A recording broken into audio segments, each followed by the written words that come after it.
kabarnya hari ini? Dahsyat, dahsyat, luar biasa. Yes, yes, yes. Puji nama Tuhan, kita boleh berjumpa kembali dalam ibadah online Par GKII Jemaat Tamalan Rea. Nah, adik-adik, sudah siap memuji Tuhan? Amin. Baiklah adik-adik, mari kita siapkan hati kita siapkan pikiran kita. Kita akan memulai ibadah Par kita pada hari ini. Kita nyanyikan satu pujian yang mengatakan, Bapa, Engkau sungguh baik. Mari adik-adik dengan sikap doa, kita nyanyikan pujian ini ya.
Masih siap memuji Tuhan?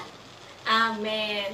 Nah, tiba saatnya kita akan memberikan ungkapan syukur kita melalui persembahan yang akan kita jalankan di rumah kita masing-masing ya. Nah, adik-adik, sambil persembahan dijalankan, kita nyanyikan satu pujian, dengar dia panggil nama saya, kemudian kita lanjutkan dengan ku jawab, ya, ya, ya.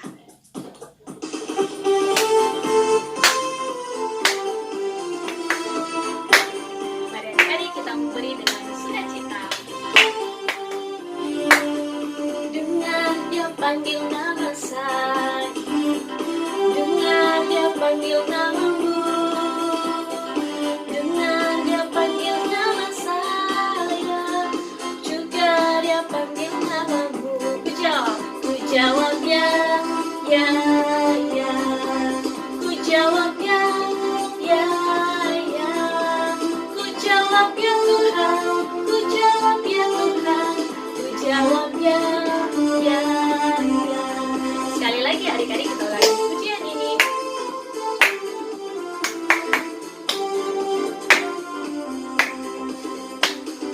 Dengar dia panggil nama saya, dengar dia panggil namamu, dengar dia panggil nama saya, juga dia panggil namamu. Ku jawab ya, ya, ya. Ku jawab ya, ya, ya. Ku jawab ya Tuhan, ku jawab ya Tuhan, ku jawab ya, ya, ya.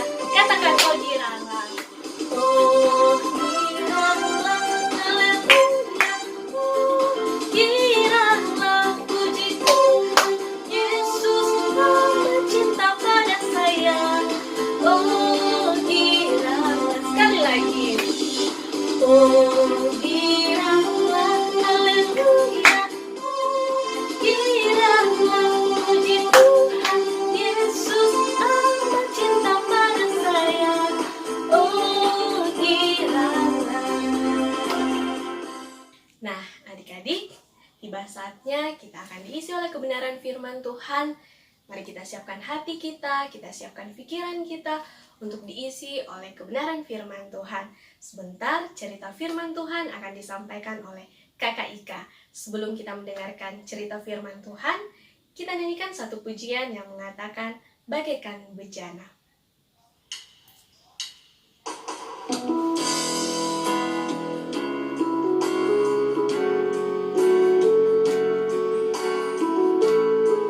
Katakan bagaikan bejana, siap dibentuk.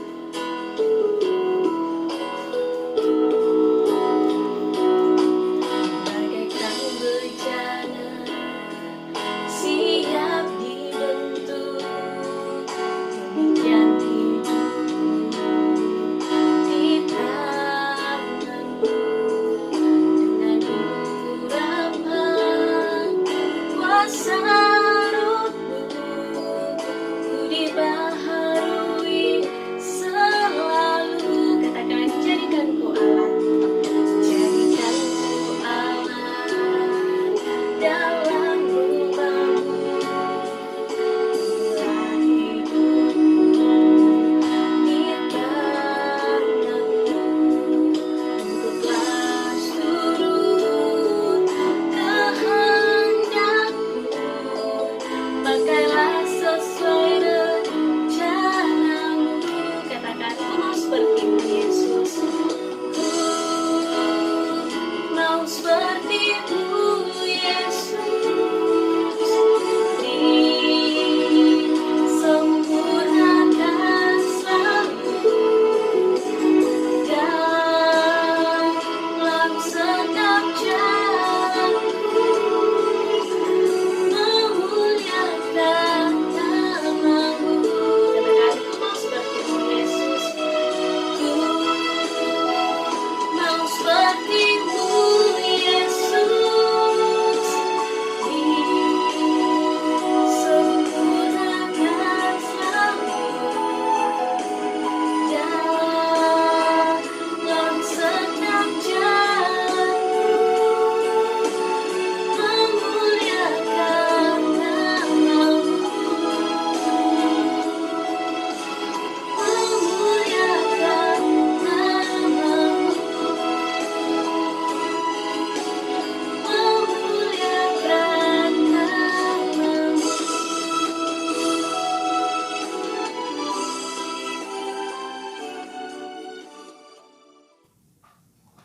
adik-adik, apa kabar?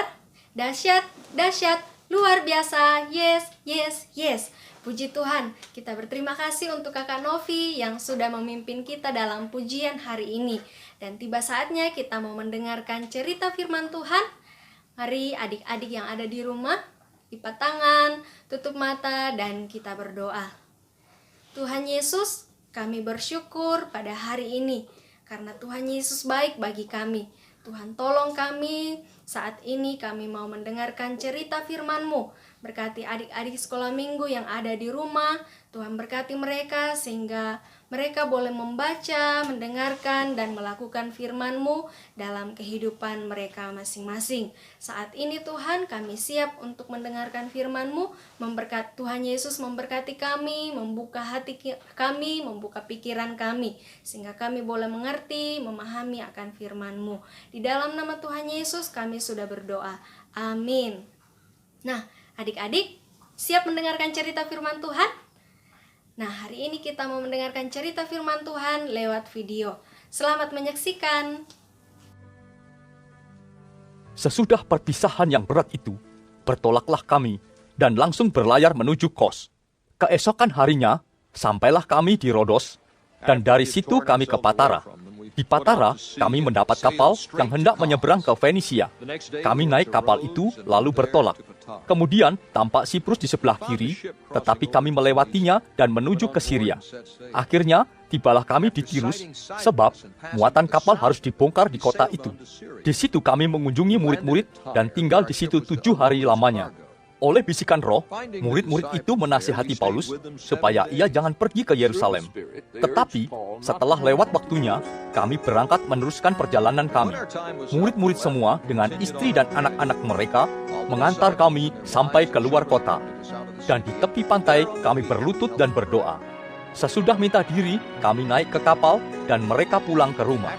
Dari Tirus, kami tiba di Ptolemais dan di situ berakhirlah pelayaran kami. Kami memberi salam kepada saudara-saudara dan tinggal 1 hari di antara mereka. Pada keesokan harinya, kami berangkat dari situ dan tiba di Kaisarea.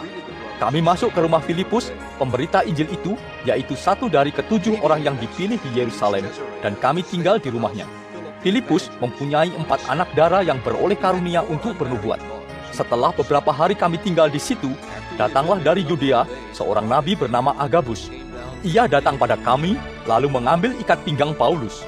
Sambil mengikat kaki dan tangannya sendiri, ia berkata, "Demikianlah kata Roh Kudus. Beginilah orang yang empunya ikat pinggang ini akan diikat oleh orang-orang Yahudi di Yerusalem dan diserahkan ke dalam tangan bangsa-bangsa lain." Mendengar itu, kami bersama-sama dengan murid-murid di tempat itu meminta supaya Paulus jangan pergi ke Yerusalem. Tetapi Paulus menjawab, "Mengapa kamu menangis dan dengan jalan demikian mau menghancurkan hatiku? Sebab aku ini rela bukan saja untuk diikat, tetapi juga untuk mati di Yerusalem oleh karena nama Tuhan Yesus." Karena ia tidak mau menerima nasihat kami menyerah dan berkata, "Jadilah kehendak Tuhan." Sesudah beberapa hari lamanya tinggal di Kaisarea, berkemaslah kami lalu berangkat ke Yerusalem. Bersama-sama dengan kami turut juga beberapa murid dari Kaisarea. Mereka membawa kami ke rumah seorang yang bernama Manason. Ia dari Siprus dan sudah lama menjadi murid. Kami akan menumpang di rumahnya. Ketika kami tiba di Yerusalem, semua saudara menyambut kami dengan suka hati. Pada keesokan harinya, pergilah Paulus bersama-sama dengan kami mengunjungi Yakobus. Semua penatua telah hadir di situ. Paulus memberi salam kepada mereka, lalu menceritakan dengan terperinci apa yang dilakukan Allah di antara bangsa-bangsa lain oleh pelayanannya. Mendengar itu, mereka memuliakan Allah. Lalu mereka berkata kepada Paulus, "Saudara, lihatlah, beribu-ribu orang Yahudi telah menjadi percaya dan mereka semua rajin memelihara hukum Taurat. Tetapi mereka mendengar tentang engkau, bahwa engkau mengajar semua orang Yahudi yang tinggal di antara bangsa-bangsa lain untuk melepaskan hukum Musa. Sebab engkau mengatakan, supaya mereka jangan menyunatkan anak-anaknya dan jangan hidup menurut adat istiadat kita. Jadi bagaimana sekarang? Tentu mereka akan mendengar bahwa engkau telah datang kemari. Sebab itu, lakukanlah apa yang kami katakan ini. Di antara kami ada 4 orang yang bernazar. bawalah mereka bersama-sama dengan engkau, lakukanlah pentahiran dirimu bersama-sama dengan mereka, dan tanggunglah biaya mereka, sehingga mereka dapat mencukurkan rambutnya. Maka semua orang akan tahu bahwa segala kabar yang mereka dengar tentang engkau sama sekali tidak benar, melainkan bahwa engkau tetap memelihara hukum Taurat. Tetapi mengenai bangsa-bangsa lain yang telah menjadi percaya, sudah kami tuliskan keputusan-keputusan kami, yaitu mereka harus menjauhkan diri dari makanan yang dipersembahkan kepada berhala, dari darah, dari daging binatang yang mati dicekik, dan dari percabulan.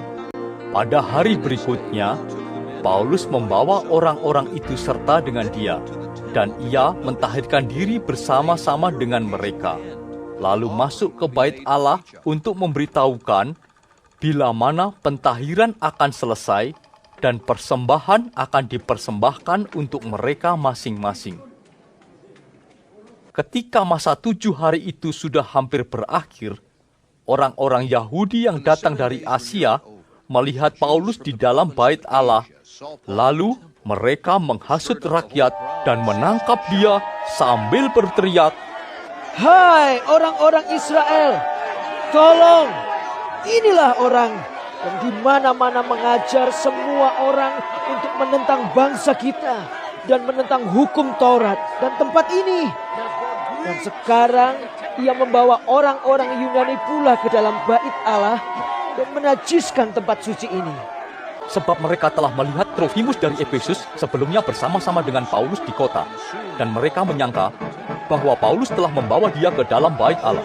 Maka gemparlah seluruh kota, dan rakyat datang berkerumun, lalu menangkap Paulus dan menyeretnya keluar dari bait Allah. Dan seketika itu juga semua pintu gerbang bait Allah itu ditutup. Sementara mereka merencanakan untuk membunuh dia, sampailah kabar kepada kepala pasukan bahwa seluruh Yerusalem gempar. Kepala pasukan itu segera bergerak dengan prajurit-prajurit dan perwira-perwira dan maju mendapatkan orang banyak itu. Ketika mereka melihat dia dan prajurit-prajurit itu, berhentilah mereka memukul Paulus. Kepala pasukan itu mendekati Paulus, menangkapnya dan menyuruh mengikat dia dengan 2 rantai. Lalu bertanya, siapakah dia dan apakah yang telah diperbuatnya? Tetapi dari antara orang banyak itu, ada yang meneriakkan kepadanya ini, ada pula yang meneriakkan itu. Dan oleh karena keributan itu, ia tidak dapat mengetahui apakah yang sebenarnya terjadi. Sebab itu, ia menyuruh membawa Paulus ke markas. Ketika sampai ke tangga, Paulus terpaksa didukung prajurit-prajurit karena berdesak-desaknya orang banyak yang berbondong-bondong mengikuti dia sambil berteriak, "Enyahkanlah dia!" Ketika Paulus hendak dibawa masuk ke markas, ia berkata kepada kepala pasukan itu, Bolehkah aku mengatakan sesuatu kepadamu? jawabnya, "Tahukah engkau bahasa Yunani? Jadi engkau bukan orang Mesir itu yang baru-baru ini menimbulkan pemberontakan dan melarikan 4.000 orang pengacau bersenjata ke padang gurun?" Paulus menjawab, Aku adalah orang Yahudi dari Tarsus, warga dari kota yang terkenal di Kilikia. Aku minta supaya aku diperbolehkan berbicara kepada orang banyak itu. Sesudah Paulus diperbolehkan oleh kepala pasukan, pergilah ia berdiri di tangga dan memberi isyarat dengan tangannya kepada rakyat itu. Ketika suasana sudah tenang, mulailah ia berbicara kepada mereka dalam bahasa Ibrani. Nah, adik-adik, apa kira-kira yang dapat kita pelajari dari cerita kita tadi? Nah, yang pertama, kita bisa belajar dari kehidupan Paulus, yaitu Paulus rela berkorban bagi Kristus dan juga Injil. Sekali lagi, kita sama-sama katakan, Paulus rela berkorban bagi Kristus dan Injil. Nah, adik-adik, di dalam cerita tadi, Roh Kudus lewat jemaat dan juga Nabi Agabus sudah memperingatkan Paulus bahwa Paulus tidak perlu ke Yerusalem. Paulus tidak usah pergi ke Yerusalem. Mengapa? Karena di sana nanti Paulus akan mendapatkan penderitaan. Tetapi Paulus tetap niat untuk pergi ke Yerusalem. Nah, adik-adik, di sini Paulus tidak bukan karena tidak mendengarkan atau bukan karena Paulus ini keras kepala, tetapi Paulus tetap pergi karena dia sudah percaya kepada Tuhan Yesus. Dia memiliki keberanian dalam memberitakan Injil. Dia berani untuk menderita. Dalam pikiran Paulus mengatakan bahwa Tuhan Yesus sudah mati untuk Paulus. Dan tiba saatnya Paulus juga harus rela berkorban untuk Yesus. Nah, adik-adik yang ada di rumah, Paulus saat itu tetap pergi dan memberitakan Injil di Yerusalem. Nah, adik-adik yang diberkati Tuhan, adik-adik yang ada di rumah, apakah adik-adik sungguh-sungguh mengasihi Tuhan? Nah, ketika adik-adik sungguh-sungguh mengasihi Tuhan, sungguh-sungguh mencintai Tuhan, jadi jangan malu untuk bersaksi. Jangan malu untuk memberitakan Injil. Jangan malu memberitakan tentang Yesus. Kita harus berani untuk bersaksi. Lewat apa itu kita bisa bersaksi? Lewat perkataan kita, lewat perbuatan kita. Lalu di mana saja kita bisa bersaksi? Adik-adik yang ada di rumah bisa bersaksi di rumah, bersaksi kepada keluarga, orang tua, adik atau kakak, nenek atau kakek, siapapun itu yang ada di rumah kita, dalam keluarga kita. Kita bersaksi, menceritakan tentang Tuhan Yesus. Di mana lagi? Kita bisa bersaksi di sekolah. Kita bersaksi kepada adik-adik tingkat, kakak-kakak tingkat, atau kita bersaksi kepada guru-guru kita. Nah, adik-adik yang ada di rumah, kemana lagi kita bisa bersaksi? Kita bisa bersaksi di tempat kita bermain, dimanapun kita berada. Kita semua bisa bersaksi lewat perkataan, lewat perbuatan kita. Nah, adik-adik, yang kedua yang dapat kita pelajari dari firman Tuhan tadi, yaitu Paulus mampu mengendalikan diri. Sekali lagi, kita sebutkan sama-sama. Paulus mampu mengendalikan diri. Nah, adik-adik yang ada di rumah, adik-adik sudah lihat dalam cerita kita tadi bahwa Paulus pada saat itu difitnah, dituduh oleh orang-orang Yahudi. Dia dituduh sebagai orang yang mengakibatkan kekacauan pada saat itu. Nah, adik-adik yang ada di rumah, bukan hanya dituduh, bukan hanya difitnah, tetapi Paulus juga disiksa, aniaya oleh orang-orang yang ada di sekelilingnya saat itu. Tetapi apa yang terjadi dengan Paulus? Paulus tidak membalas dengan kejahatan. Apa yang orang perbuat kepadanya tidak dibalas oleh Paulus. Tetapi yang Paulus lakukan adalah dia tetap tenang, dia tetap sopan dan berpikir dengan baik, bertindak dengan baik terhadap pemerintah dan juga orang-orang yang ada pada saat itu. Nah, adik-adik yang ada di rumah, ketika kita menghadapi masalah, nah, adik-adik yang ada di rumah bukan hanya orang tua saja yang punya masalah atau orang-orang dewasa saja yang punya masalah. Tentu adik-adik di rumah juga punya masalah. Mungkin karena tidak ada uang saku dari orang tua. Mungkin tidak ada mainan dibelikan sama orang tua. Atau lain sebagainya. Banyak masalah yang kita hadapi. Tetapi Tuhan Yesus katakan bahwa kita harus tetap tenang, harus tetap sopan dalam bertindak, dalam berlaku dalam kehidupan kita. Nah, adik-adik yang ada di rumah sama seperti Paulus tadi. Walaupun banyak masalah, walaupun banyak rintangan yang dihadapi, tetapi dia tetap tenang dalam menghadapi masalah tersebut. Nah, adik-adik, tadi sudah dikatakan bahwa pengendalian diri adalah salah satu dari buah-buah roh itu. Jadi kita harus miliki pengendalian diri. Nah, adik-adik, apa sih itu pengendalian diri? Pengendalian diri yang pertama yaitu kita tidak boleh membalas kejahatan dengan kejahatan.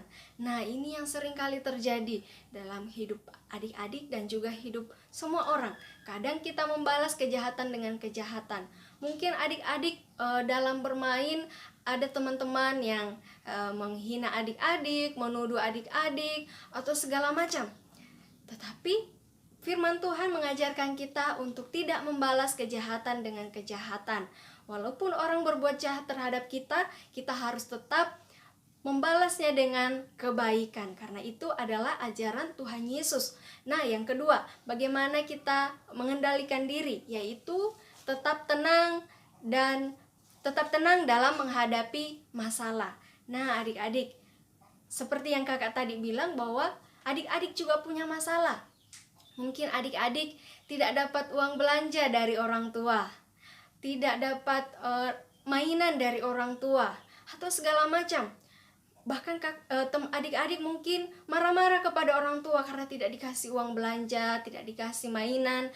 Nah, Tuhan Yesus mengajarkan kita bahwa kita tidak boleh bertindak sesuatu yang tidak menyenangkan hati Tuhan dan tidak menyenangkan hati orang tua. Nah, adik-adik, hari ini firman Tuhan mengajarkan kita bahwa kita harus mengendalikan diri dengan tetap tenang dalam menghadapi masalah.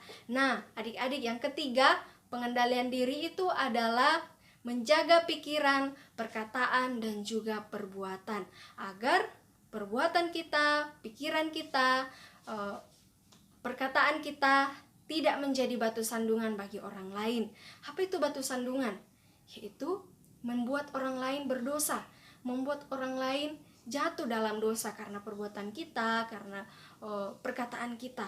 Nah, adik-adik masih ingat dengan apa itu dosa? Apa itu dosa?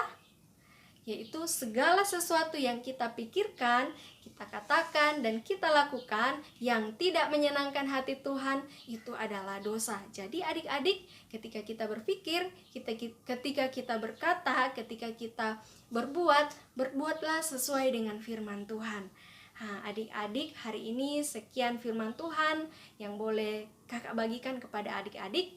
Kiranya adik-adik boleh mengerti, boleh memahami akan firman Tuhan.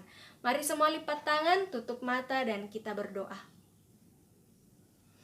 Tuhan Yesus, kami bersyukur pada hari ini karena kami boleh mendengarkan, boleh membaca firman-Mu. Tuhan berkati kami, juga adik-adik sekolah minggu yang ada di rumah, memberkati mereka sehingga mereka boleh melakukan firman-Mu dalam kehidupan mereka semua. Terima kasih ya Tuhan, berkati firman-Mu agar menjadi pedoman buat adik-adik, menjadi pegangan dalam kehidupan adik-adik. Terima kasih ya Tuhan, ini doa kami serahkan ibadah kami selanjutnya. Di dalam nama Tuhan Yesus kami sudah berdoa. Amin. Oke adik-adik sekolah minggu, saat ini kita sudah berada di penghujung ibadah sekolah minggu kita dan kita akan menutup ibadah ini. Tapi sebelum itu ada pesan dari Kapit, tetap jaga kesehatannya. Kita juga mau doakan untuk Natal nanti pada bulan Desember, dan kita doakan juga untuk adik-adik yang akan mengikuti ulangan pada bulan Desember nanti. Oke, mari kita berdoa. Terima kasih Tuhan Yesus buat kebaikan-Mu, Kau telah menolong adik-adik sekolah minggu Tuhan. Mereka boleh mengikuti ibadah dari awal, pertengahan, hingga berakhir pada saat ini Tuhan. Berkati mereka, berkati juga orang tua mereka yang bersama mereka saat ini Tuhan. Berkati juga kami guru-guru sekolah minggu. Tuhan Yesus, terima kasih Tuhan. Berkati juga Tante Elmi yang saat ini masih berada di rumah sakit, Tuhan pulihkan sehingga boleh pulih dan boleh kembali bersama kami lagi Tuhan. Terima kasih Tuhan Yesus, kami mau tutup ibadah ini. Berkati adik-adik ini mulai hari ini sampai hari yang akan datang. Hanya dalam nama Tuhan Yesus kami sudah berdoa dan mengucap syukur. Haleluya, amin. Oke adik-adik, ibadah kita telah selesai. Sampai jumpa.